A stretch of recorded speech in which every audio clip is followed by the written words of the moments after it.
guys, welcome back and thanks for taking the time to join me. I'm going to tell you a wee octopus style pattern. I'll just show you it here. This one here should be dried.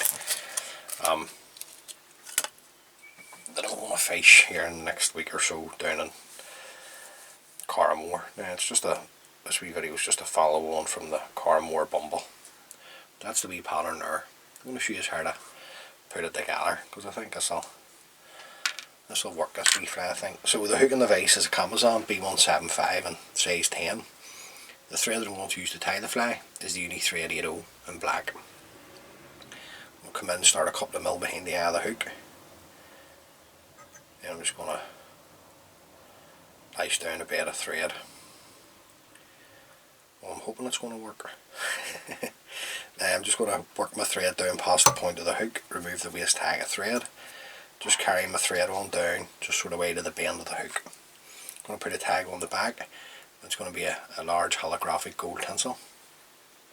This is I get this off Vineyards and stuff, but there's other holographic gold tinsels are available. Now I'm just going to catch it in, and then I'm just going to work my thread around the bend, tying in the holographic gold tinsel. Just where I want the tag to sort of way end, then just bringing my thread back up until it's in line with the barb. Now you gotta protect this, I think, so the best thing to do here for speed more than anything is to put on a wee drop of super glue, and then just bring your holographic gold tinsel up in overlapping turns. Now the glue's doing the work here for you, so then just come round with the thread turn and then a further two. That'll hold that in place. Come in and trim away the excess. Now the tail, it's Gold Bright floss number 11, about 8 strands here, just brush them together. So we're just going to come in, catch that in, and then come in and trim away the excess. Now just going to come in and trim away the tail, the length that I like.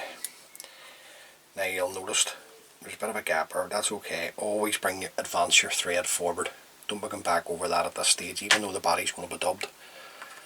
I think it's best to always keep the thread moving forward. Now the rib on the fly is going to be an oval silver tinsel. And this is an oval silver tinsel in size 14. This is a Vineyards oval silver tinsel. What's the same as a uni? Or you could use silver wire, black wire, anything you want for the rib, it doesn't really matter. Now just catching that in, then I'm bringing my thread back in open turns. At this point I'm just going to check just to where I stop the thread, then I'm going to tie up onto the tail, just to there. Okay, the body, this is a bright yellow dubbing. Actually this is from the, just checking here. Yep, this is from the traditional Irish dubbing range, this one. So, just dubbing it on, just to get it started. Get it caught at the back. Now, I don't get too hung up with them seeing the black thread through this, guys, because I'll tell you why, this wee pattern's going to be bright. I'm just using the black thread sort of way to darken it down a wee touch. Now, any wee fibres that are going across the eye of the hook, just sweep those back, bring your thread in front. The body hackle is going to be a Chartreuse. This is a Vineyards saddle. Okay, just getting the wee hackle off here, just to suit the fly. Just going to strip away some of the rubbish at the bottom. After this, up to the hook. Nice tight turns. Come in, trim away the excess. Then we're just going to palmer this down. Just going to get 2 turns. Always like to get 2 turns going at the shoulder of the fly, and then 3 to 4 turns down the body. It's plenty. Now keeping a hold of your tip of your hackle, don't let it go. Come round with your oval silver tinsel, and you're looking 4 turns of the oval silver tinsel up the body. Just going to sweep everything back at this point, bring the oval silver tinsel up in front, caught a wee fibre there, and then catch that in. nice and tight. Just working my thread sort of way down to the eye, and then we'll trim away the excess, break away the tip of the back. Now I'm just going to come in with my trusty Velcro, just bring out some of the fibres that I may have caught. Work my thread back up. Excuse me, beg your pardon. Now the feather I'm going to use here, this is a rump feather off a hen pheasant that has been dyed in picric acid.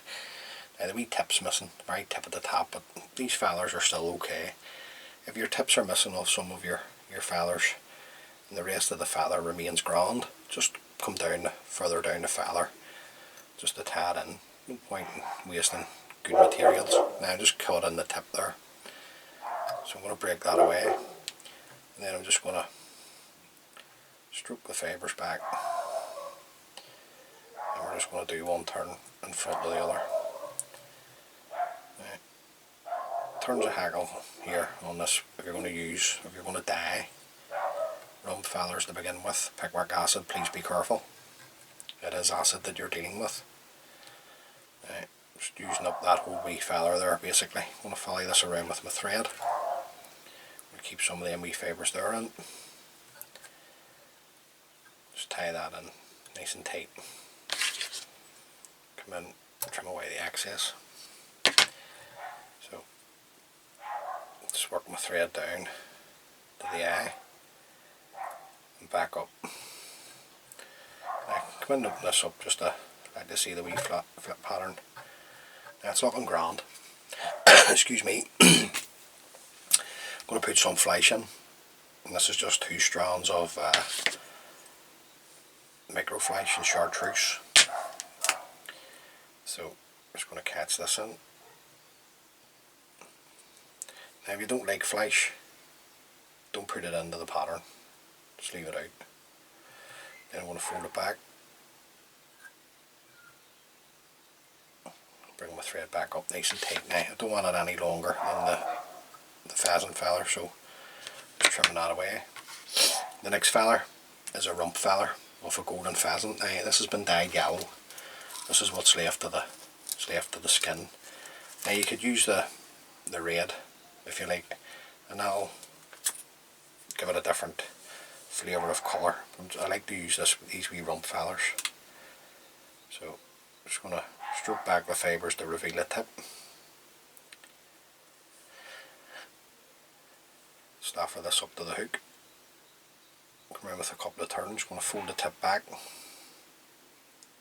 work my thread back up over the tip and the hackle, just slide my fingers back, tip of the hackle come out, break it away, and then we'll be lucky if we get 2 turns out of this, so we'll probably just use up the full wee feather here. Right, let me check. Oh, just going to catch this in underneath. I want those wee fibres there, so see if you just come in and just gently hold them. Take another couple of turns. And then come in and trim away the excess. And just thread to the eye. And then we're going to build up our head at this point. Now, just want to open this out so you can see it. It's a bright wee fly. And that's why I've used the black thread on the body, folks, just to sort of darken it down a touch. They'll either take this or they'll swim 100 miles away. I'm just going to come in with my whip finishing tool. Just nice, just tidying up the head here at the same time. Then we'll come in and trim away the thread. Now, there you go. That's the wee fly there. So we'll just coat of super glue onto the head first, just to seal everything up. Don't want this touching any of the dressing whatsoever. I'll just ruin it, and then it won't swim for you correctly because it will all be clumped together. But there you go, guys. It's just a wee variant, many variants of the octopus on the original pattern that Stan Hadley tagged, but there you go. I think that'll do the business for me. I'd have confidence in fishing it anyhow, so fish that on the point.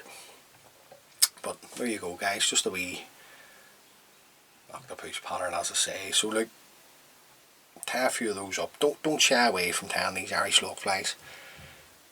You know, all the multi hackles, it's grand, the fish won't care. So look, tie a few of those up, hopefully, and catch you a few fish. As always guys, many thanks for taking the time to view the video. I really do appreciate it, so thank you. And until the next time, please stay safe and tight lines.